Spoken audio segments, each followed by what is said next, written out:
We are talking to Scott Wittman and Marc Shaiman, the composers and lyricists of Catch Me If You Can. What was the biggest challenge in taking this material and converting it into a Broadway musical? An FBI agent is not someone who necessarily sings the way like Tracy Turnblad would sing. So, we had to figure out what he was passionate about. And so, like, his big number, Breaking All the Rules, him getting a chance to state this credo that he lives by and what he really feels is important. It's not something that he just tosses off. It means everything to him. The show itself is set in the 1960s. Your score really reflects that period. Were there particular influences? Yeah, there certainly were influences. Like, of course, that was still, the Rat Pack was still going strong. So there's a lot of stuff in the score that's in that style.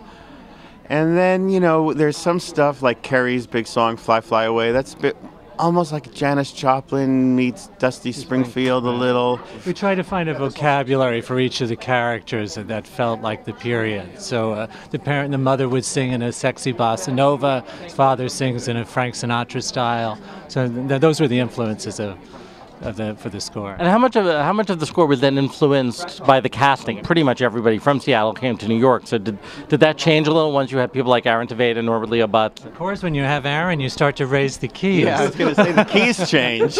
But with the score we wrote in a room, with just our own voices and our own brains. I played all the parts. With every musical, there are what we now call trunk songs. Is there one that you kind of really wish was there now? Of course, the most famous one, I guess, is 50 Checks, which we wrote and we recorded for the album, so it'll be a bonus track on the record. And of course, Tom still says to me every night when he walks off stage, "Where's that song?" As much as the song was kind of beloved by us and anyone who'd been exposed to the score, the pace of it at that point in the show was just too leisurely. The recording's coming out soon, right? I hope so. Yeah, it sounds great. It really came out great. It's been a pleasure to get to work on it, and we finished. We have a big added string section on it, so that was thrilling. Yeah. We're going to play it for the cast tomorrow afternoon, but then it takes weeks for them to package it.